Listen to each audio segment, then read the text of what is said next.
the international criminal courts, but I'd like to be thinking more than just about the boats, but about ending the siege to Gaza.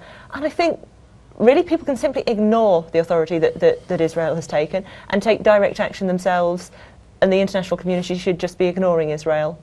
What has the Arab community or the Muslim community done so far? We're talking about the governments, the Muslim governments. There are 50 odd Muslim states around the world. Have they done anything on this issue? I mean, it's been 6 decades now. Not enough. Not enough. I know so far, anything, what have you heard? What have the Saudis done? Nothing? Very little. Okay, very Laura, little. what should they be doing? Because we cannot complain about, this is like the world knows, people think, well, this is a Muslim issue. Yes. And okay, fine, we say this is a Muslim issue, and there are 50 odd Muslim states, there are almost 2 billion Muslims around the world. What have they done? What have the Muslim states done? Controversially, I believe entirely it's a Muslim issue. I don't think that we should even be looking to people like Blair or Obama for any solution. I believe that this is, Islam has all the solutions for this, and when the Muslims wake up. Actually, when we've driven through North Africa previously and through Muslim countries, we can see that the people are desperate to be able to do something about the situation, but they're so oppressed by their governments. So I don't really think that there's any feasible solution that's going to come from the West. Even the two-state solution, I don't believe that will. I believe that the only thing that can do is create division and conflict for decades to come. So I don't believe in the two-state solution, and I don't really believe in the idea of looking to the West for any solution for this. So what do you think that if the two-state solution won't work, what do you think would work? I think it has to be restored to Palestine and the But these people who are the Jewish community who went from these Eastern European countries, although the whole world knows that they're not actually purely Palestinian people. Those who claim that they are Palestinians and they originally belong to this land, we know that the vast majority of them are actually Eastern European. We have a talk about this online as well, and I think most of the people of intellect, they know who these people really are. What do you think that should be done to these people? They can remain in that, which they should. I wouldn't say that they should be thrown out of that country. They should remain in there, in Palestine. They should be given their rights. But I think the control should be taken over by...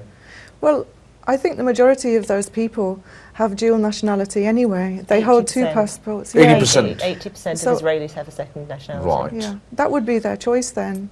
You know, Jews and Muslims and Christians have lived happily alongside each other in many countries, even in Iran now. I think they've got 25,000 Jews. Well, in this country, we've been here almost a century now. Yeah. I remember my first member of my family, they came in 1952, and they were Muslims much before, much longer before that as well. We've had no problem. We live in a community with the Jewish, where I live now, the Jewish Muslims and Hindus, we live together very happily. We have dealt with one another in businesses and, you know, cared for one another as well as one community. And same thing has been happening over there in Palestine for 1400 years now. And there still are indigenous Jewish Palestinians. There's a group called the Samaritans that live in Nablus, which is the Israelis call the den of the Palestinian resistance, and they are Arabic-speaking Palestinian Jews, and they refuse to become Israelis, and they're against the Zionist state. They're just Palestinians who have a different religion. Ibrahim, do you think I think the Turkish government has done well so far. The Turkish people, very brave people, and they have backed this, you know, the aid ships, and they have spoken against the Israeli government. What is the latest anything done by the Turk government and the Turkish people? We have to applaud the Turkish government, especially when we went on the second convoy. They helped us while we were having trouble in Egypt. And even on the way home from Gaza, where they specially sent a plane to pick up the Turkish and also some of the British. So that was the first part of our friendship with the Turkish. And then this time, again, it was a Turkish boat. And we felt very comfortable in the ship with the Turkish.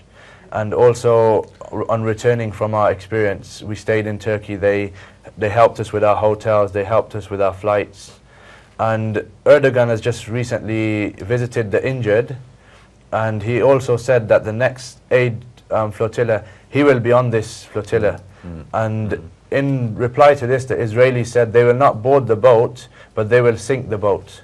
So you can see the Turkish are very supportive of, you know... Sorry, who said they will sink the boat? The Israelis. The Israeli government said... Yes, they said that if Erdogan is on the ship bringing aid to Gaza, they will not board the boat, but they will sink the ship. They will sink, that means they'll blow it up and they will kill everyone on that yes. ship, so they will show their real aggression again. Yes. Very quickly and briefly, Alex, because we only got a couple of minutes to go now. Anything to add on to the Turkish government, what they have done, the Turkish people?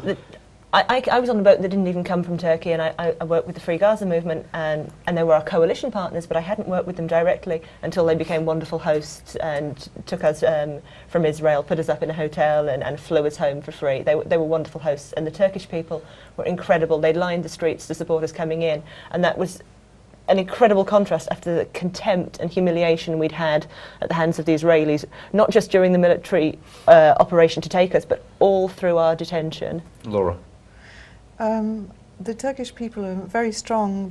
The ones who are involved in this charity, especially, it's an Islamic charity.